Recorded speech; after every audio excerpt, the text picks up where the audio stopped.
Biyawa ko. Tingnan mo naka-play yan. We're at the final church. Yes. Anong church ito ulit? Anong church ito ulit? St. Peter de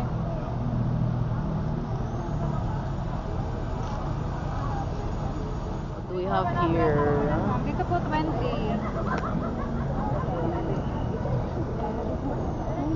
Dito na lang po yung Magnet ito? Apo ma'am, left magnet. 3 for 100 lang po. Di ba pwedeng 1, 2? Ayun po ma'am, kasama po siya sa 3 for 100. Ah, pwede. Ito po 20 lang po kasi kaya iba yung price. Magkano ganito? 3 for 100 po ma'am. Hindi po siya ma-sorted. Ay, malaki. Ano kayo mga bracelet? Ito ma'am, may maliit po ma'am. Sobrang liit. Ay, tingin mo tayo dun, be. Eh, bye kami ha. Sige po ma'am. That's church right there. We're gonna go to the next shop. Let's go to the church. The final church.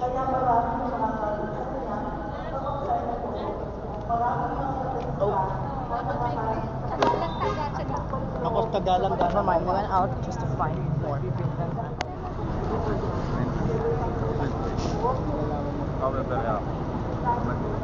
We got our product. Going to the church this time.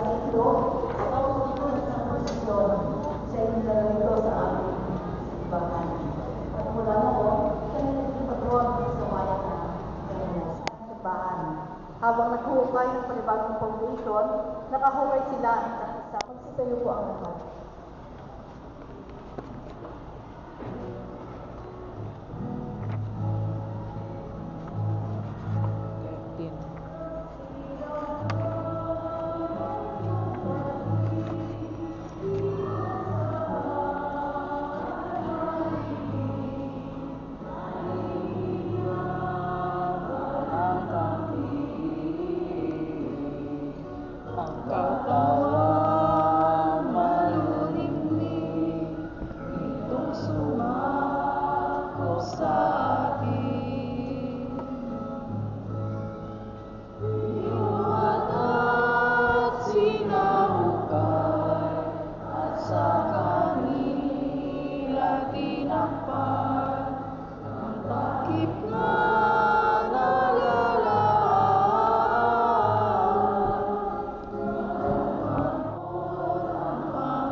Ikalabing-tatlong istasyon, ang paglilibing kay Jesus.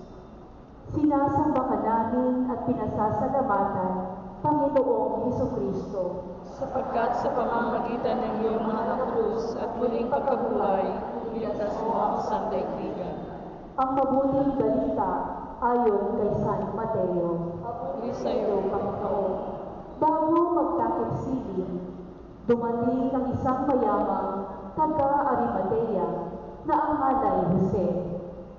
Siya'y alagad din ni Jesus. Lumapit siya kay Pilato at hiningi ang bangkay ni Jesus.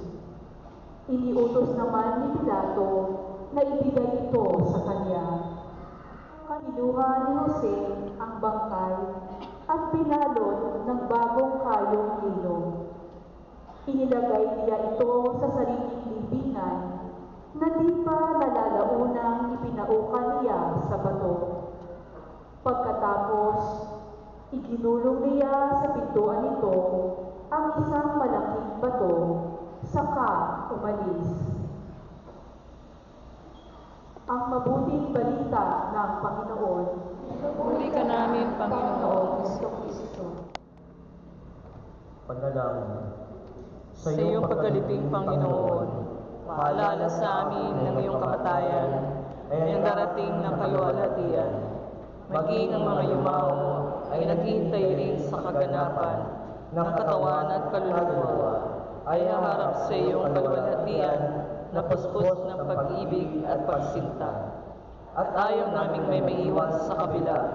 Gugustuhin naming lahat na makasama sa iyong lubos na paghahari sa kabila. Kaya nga ang pananagutan ay hindi lamang para sa ilan, kundi para sa lahat ng iyong mga nilalang. Sa pinagpanibagong lipunan, kasama ni Maria, kami iyong pagpalain at subaybayan, upang maisaganap namin ang pagsasabuhay ng napakinggan naming mga aral, kalakip sa loob namin ang buong pusong pananagutan. Ama namin sumasalangit ka, sambahin ang ngalan mo, mapasa amin ang kaharian mo, sundin ang loob mo dito sa lupa para lang sa langit. Bigyan mo kami ngayon ng aming kakanin sa araw-araw, at huwag mo kami sa aming mga kasalanan, para ang pagpapatawad namin sa nagkakasala sa amin, at huwag mo kaming ipahintulot sa tukso, at idya mo kami sa lahat ng sama. Ama, Ginoong Maria, napupuno ka ng grasya, ang Panginoong Diyos ay sumasayo. Bukod kang pinagpala sa babaeng lahat, at pinagpala naman ang iyong anak na si Jesus. Santa Maria, Ina ng Diyos, panalangin mo kaming makasalanan, ngayon at kung kami mamamatay. Amen. Luwalhati sa Ama, sa Anak, at sa Espiritu Santo. Kaparang sa una, ngayon, magpakailanman, at magpasawalang hanggan. Amen. Patawad, Panginoon, patawad.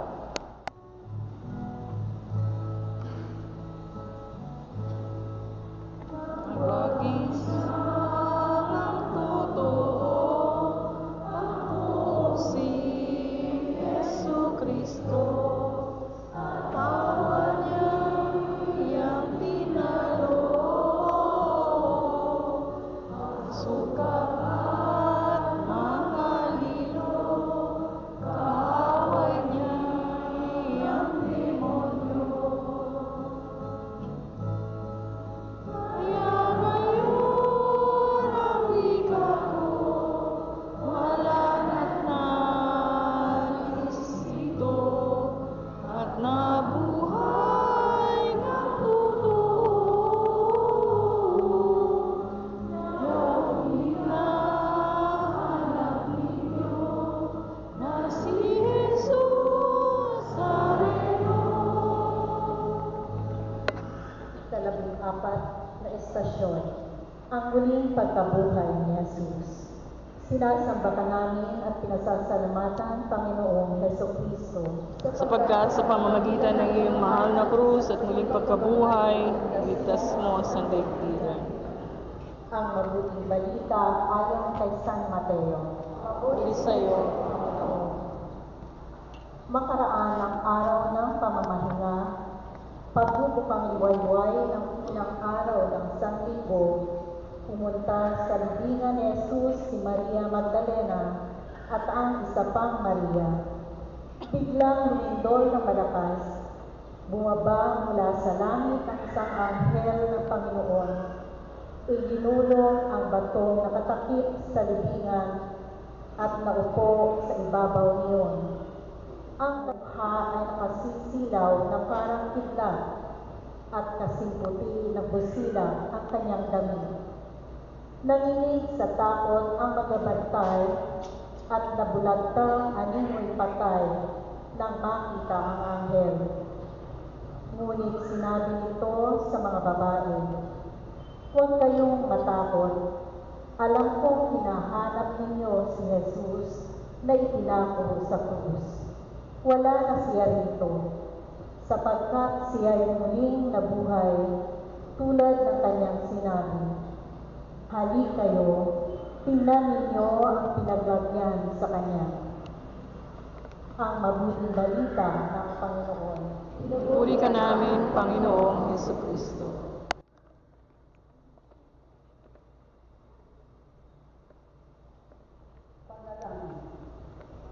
Panginoong Hesus, muling nabuhay at natagumpay. Pinupuri ka namin dahil sa pag-asang hatid ng iyong pagkabuhay na muli. Iwanagan mo ang aming kalooban upang makita kung saan sa aming sarili, pamilya at bayan may pagkakawa, kaguluhan at di makatarungang pagdurusa. Gisingin mo kami sa aming pananagutan upang hindi namin hayaang manaig ang kasamaan at kawalan ng katarungan. Bigyan mo kami ng tapang na magdala ng liwanag, magpanday ng pagkakasundo, at magsikap para sa pagbabago. Naway may pakita namin sa aming buhay Kristiyano ang pag-asa at tagumpay ng iyong muling pagkabuhay. Amen. Ama namin, sumasalangit ka. Sambahin ang ngalan mo, mapasami ng kaharian mo. Sundin ang loob mo dito sa lupa para lang sa langit. Bigyan mo kami ngayon ang aming kakanin sa araw-araw, at patawarin mo kami sa aming mga kasala, para na ang pagpapatawad namin sa nagkakasala sa amin. At huwag mo kaming hulot sa tukso, at iadya mo kami sa lahat ng sama. Amen. Aba, Ginoong Maria, napupuno ka ng grasya. Ang Panginoon ay sumasa iyo, bukod kang pinagpala sa babaeng lahat, at pinagpala naman iyong anak na si Jesus. Santa Maria, Ina ng Diyos, panalangin mo kaming kasalanan, ngayon at kung kami mamamatay. Amen. Luwalhati sa Ama, sa Anak, at sa Espiritu Santo. Sa unang-una, sa walang hanggan. Amen. Patawad, Panginoon, patawad.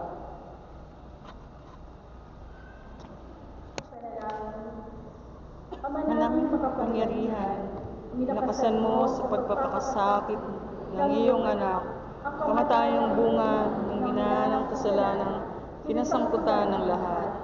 Sa aming pagkakawangis bilang mga tao, sa iyong nagkatawang taong anak ni Kristo, ipagkaloob mo kami maging kanyang kaparis sa pagkabuhay na dulot ng iyong pag-ibig. Sa pamamagitan niya, kasama ng Espiritu Santo, magpasola hanggan.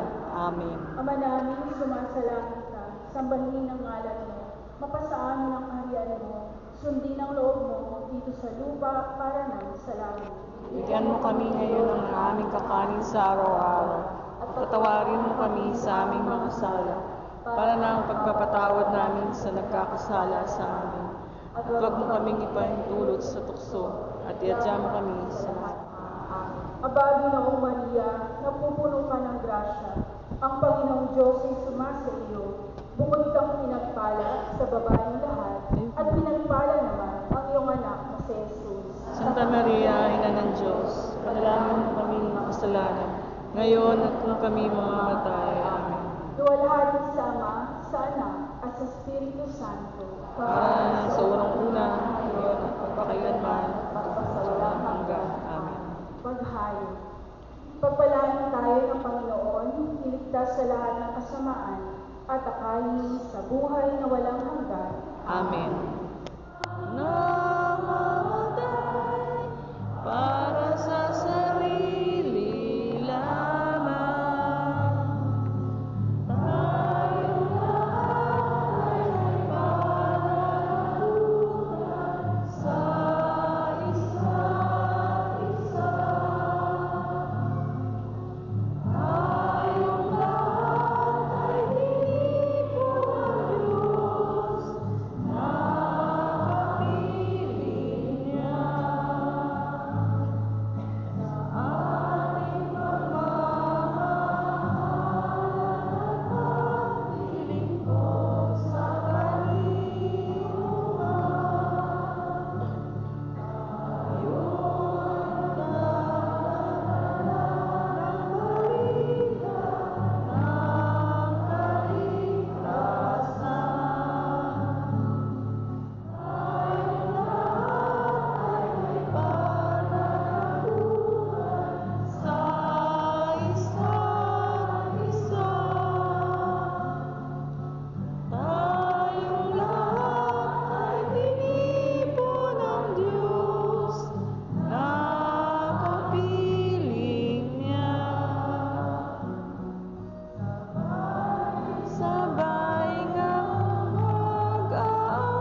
lingkod sa parokya ng Banal na Pamilya, sa Parish Pastoral Council, sa Steering Committee, at sa core group na nag-asikaso ng Visita Iglesia ng Ito. Ang Panginoon ang nakakaalam ng lahat ng mga pagsasakripisyo. At syempre, salamat sa bawat isa sapagkat ang alasan ng Visita Iglesia ng Ito ay hindi matututasan ng ating mga sariling presensya, sakripisyo, at pananalangin. Ang misa na ito ay misa paglinggo, kaya hindi na natin kailangan sulit mabukas at di pa na lamang kung tayo may mga kakatagdag panig sa ating parokya. At pagkatapos ng misa, nakahanda na ang ating mga Jollibee, so paligid natin ito habang nagpapayahin para hindi tayo mabuhi na siya ng gabi sa pagbabalin sa ating parokya. At nakapalutulungan ang Visita Iglesia bilang pagsasakripisyo at pananalangin, ngunit sana ibasahin natin ang pagsisisi at pagkakatawa. Sa ating parokya, ang umpisa ay tuwing Martes hanggang Sabado pagkatapos ng misa ng alas 5. At mayroon tayong net recollections